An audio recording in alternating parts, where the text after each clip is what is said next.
This is our prop shop. This is where everything happens for the show. So we have guys over there that build links, which are the intros to each of the segments of the show, which comprise of a whole bunch of different sets, a whole bunch of different things that Andrew comes up with to introduce each of the challenges. There's also all the props for the courses. These are our male and female people. They're basically used mostly for slalom courses. Right now we have, I think, about 140 of them.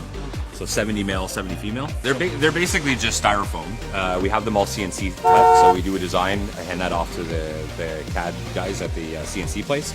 They do all the cuts by machine, and they ship them off to us. We paint them, we put a little base on them.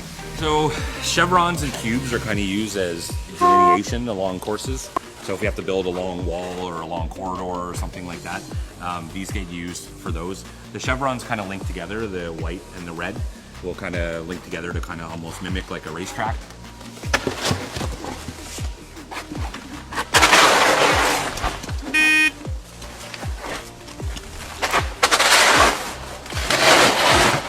Much like that, then you can keep going with them, and they're nice too because you can curve them around corners and whatnot. So the arches, we usually start out with about 25 full arches every year. As the cars hit them, they're very similar to the other props I was talking about. We end up having to glue them back together, and they're quite expensive to have made. They cost about $550 per arch as one piece. But they're all interchangeable, and they're basically done in a mirror image on the two sides.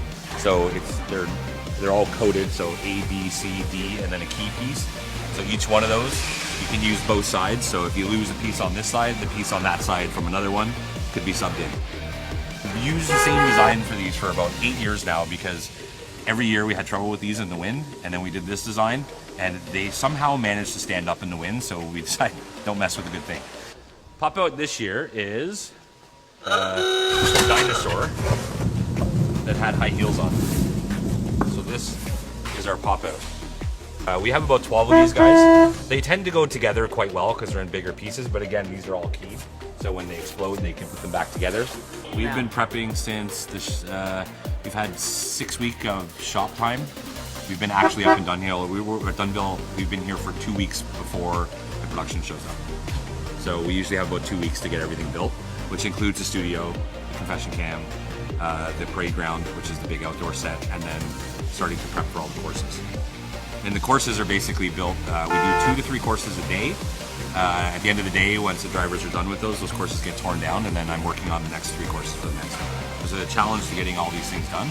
And the guys that work for it are fantastic. They're so fast, and the way they do stuff is just amazing. Well, what could possibly go wrong?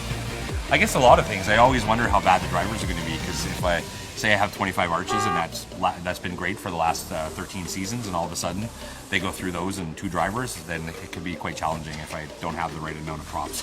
So it's always kind of a guessing game to try to guess how bad they're going to be, and how many things we need to reset, and how many things are going to get broken, and how many things we can put back together and still be able to finish the show more or less in the time frame we have.